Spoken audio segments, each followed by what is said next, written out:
Bonjour, me revoilà aujourd'hui pour une nouvelle vidéo. Donc dans cette vidéo, j'ai décidé de vous montrer comment faire un renfort VSP. Tout simplement parce que vous êtes énormément à me poser des questions sur ce type de pose. Vous avez beaucoup de mal avec les protocoles, savoir quel type de produit utiliser. Donc depuis quelque temps, vous avez peut-être remarqué, si on voit mon visage ou mes mains, que je n'ai strictement rien sur les mains. Donc en fait, c'est fait exprès justement pour pouvoir faire certaines de mes vidéos ou certaines de mes formations. Donc là justement, sur cette main, j'ai fait exprès en fait de laisser pousser mes ongles de façon à pouvoir vous réaliser notamment cette vidéo. Comme ça, je vais pouvoir vous expliquer comment je fais ce type de renfort qui est très utilisé, on va dire, sur des ongles comme là, vous voyez, ils sont quand même un petit peu longs. Donc ça peut être très pratique pour renforcer l'ongle, surtout pour les ongles mous, puisque si on pose une couleur directement sur ce type de longueur, mais que les ongles sont un peu mous en dessous, très souvent on peut avoir des dégâts très rapidement sur notre couleur. Alors que si on fait un petit renfort VSP avant, ça permet que notre couleur tienne correctement jusqu'au prochain rendez-vous. Donc je vous montre tout de suite ça en vidéo, je vous laisse avec les images. Donc comme vous le voyez, mes ongles naturels ne sont pas très mous ni très fragiles. Ils sont quand même assez solides hein, dans l'ensemble, ils cassent très difficilement. Par contre, vous voyez, j'ai des défauts comme ici. J'ai une strie qui est due à un accident quand j'avais à peu près 15 ans.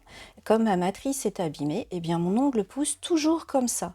Et en poussant, pile au milieu, il se fend en deux. Donc quand je veux les garder naturels, pour éviter qu'ils ne cassent, ou se fendent, et bien tout simplement je fais un petit renfort en VSP. Donc j'ai fait exprès de garder toute ma main, mais pour la vidéo je vais surtout vous montrer la pose sur mon pouce. Donc je commence bien sûr par désinfecter ma main, mes ongles. Une fois que ce sera bien sec, on pourra passer à la suite.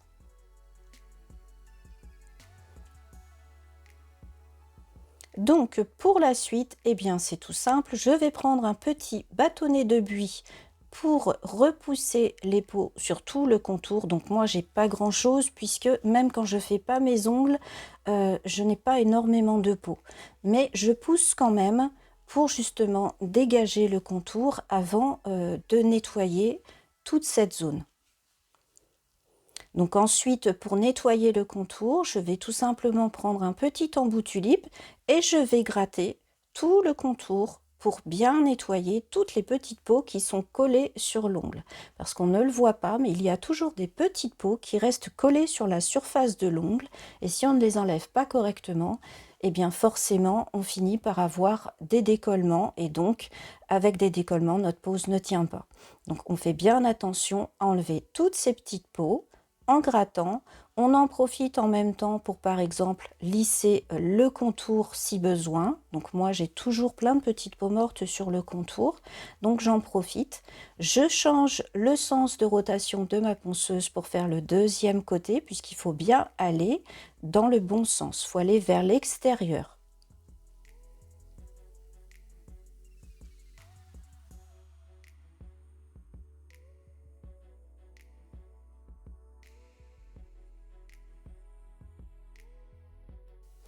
Une fois que c'est fait, eh bien, je dépoussière pour voir un petit peu mieux où j'en suis. Et là, je vais prendre un petit embout boule, mais ce sera juste pour lisser un petit peu le contour, parce que j'ai pas énormément de peau. Donc, ça va pas trop me gêner pour ma pose. Je fais partie des prothésistes en fait qui aiment faire des préparations qui sont quand même assez douces. J'aime avoir un contour propre pour mes poses, mais je n'aime pas faire des préparations trop agressives. Donc ensuite, je vais tout simplement limer mon bord libre avec une lime douce 240. Donc pour le bord libre, pensez à le limer dans un seul sens. Si vous regardez bien, d'un côté j'ai été dans un sens et de l'autre côté de l'ongle j'étais dans un sens. Mais je n'ai pas fait de va-et-vient. Ensuite, je vais reprendre mon petit embout tulipe et je vais m'en servir pour préparer toute ma plaque. Donc je vais simplement faire toute ma plaque avec cet embout. Surtout, pensez bien à faire le bout, le bord libre de votre ongle. Si le bord libre n'est pas préparé, eh bien vous avez plus de risques d'avoir des décollements au niveau du bord libre. Donc je gratte bien partout de façon à matifier mon ongle.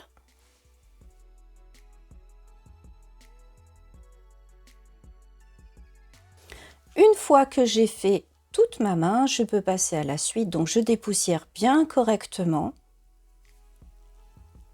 Et pour éviter d'avoir des petits soucis de poussière durant ma pose, parce que c'est vraiment embêtant d'avoir de la poussière quand on pose nos produits, avec un tout petit pinceau et du cleaner, vous voyez, je le passe sur le contour pour enlever les petites poussières qui étaient coincées. Comme ça, c'est parfaitement propre. Et je peux passer à la suite de mon protocole. Donc, pour la suite, eh bien, c'est simple. J'applique tout simplement mon nail prep. Donc là, c'est un nail prep en spray, mais je le pose tout simplement avec un pinceau. Ça revient exactement au même que de le poser avec une autre méthode. Là, j'ai tout simplement pris un petit pinceau pour pouvoir le poser. Une fois sec, je prends donc une Nutri-Base. Donc pour ce type de pose, il est important de prendre un produit qui va être flexible. Donc là, je vais utiliser une Nutri-Base de Design Nail Art. Vous pouvez utiliser une Rubber Base, voilà. Chaque marque donne un nom différent à ce type de produit. Donc, j'applique sur toute la surface en fine couche. Et ensuite, je vais catalyser.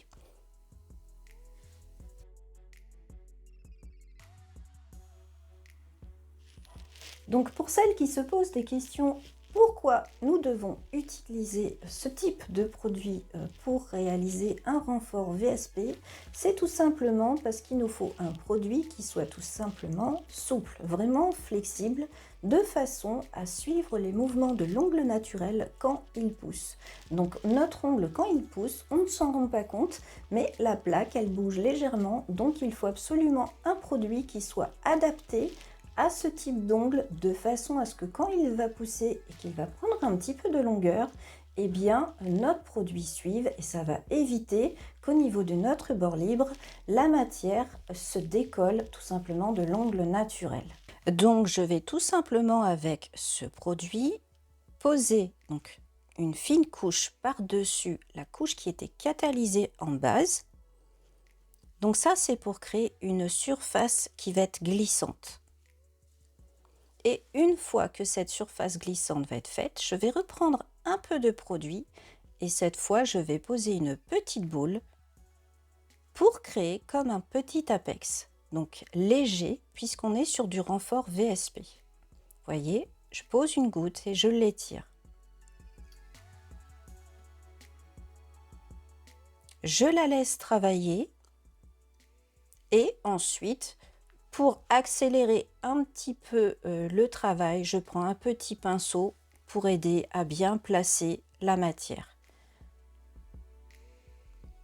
Voilà. Une fois que la matière s'est lissée, eh bien, je vais tout simplement pouvoir catalyser pendant 1 minute. Une fois catalysé, je peux poser directement ma première couche de couleur. Donc moi, je ne dégraisse pas mes bases, tout simplement parce que je trouve que c'est une perte de temps. Normalement, si les produits sont compatibles entre eux, il n'y a aucun problème.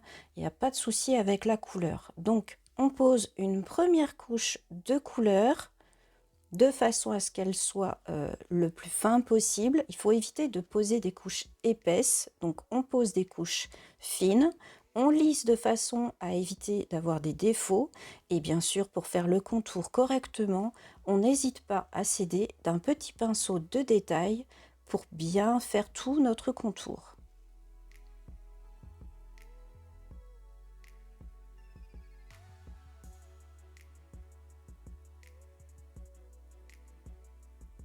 Une fois que le contour nous convient, on vérifie que tout va bien et on peut catalyser sous notre lampe pendant 30 secondes si c'est une LED, 2 minutes si c'est une lampe qui est seulement UV. Ensuite, eh bien, on pose tout simplement notre deuxième couche et si la première couche a été très bien posée sur le contour, la deuxième est très rapide, on n'a même pas besoin du petit pinceau de détail. On lisse correctement pour éviter d'avoir trop d'épaisseur.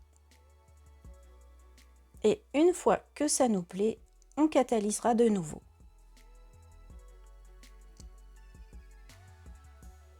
Ensuite, de nouveau, toujours sans dégraisser, j'applique ma finition brillante sans résidus sur toute la surface.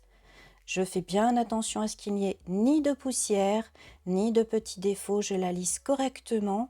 Et comme toujours, vous le savez, mes finitions, je les catalyse pendant 2 minutes.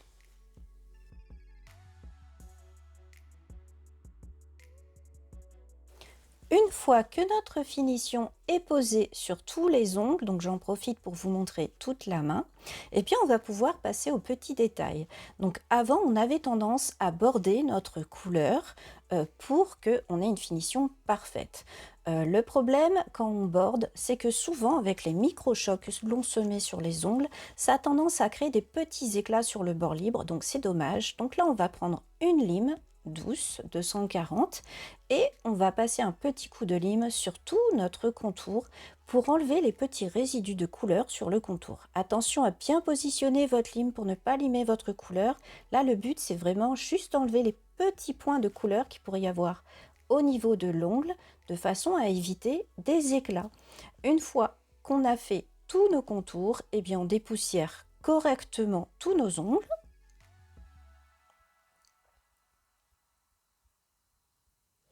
Et ensuite, pour le soin, on va tout simplement appliquer une huile cuticule pour hydrater ou nourrir. Il en existe plein de différentes.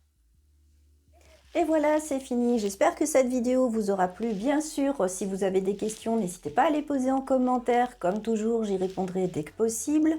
Vous avez bien sûr les liens utiles en dessous de la vidéo dans la description si vous désirez me suivre. N'hésitez pas à vous abonner et à cliquer sur la petite cloche pour recevoir une notification à chacune de mes vidéos. Je vous souhaite à tous une excellente journée et vous dis à bientôt pour une nouvelle vidéo. Au revoir.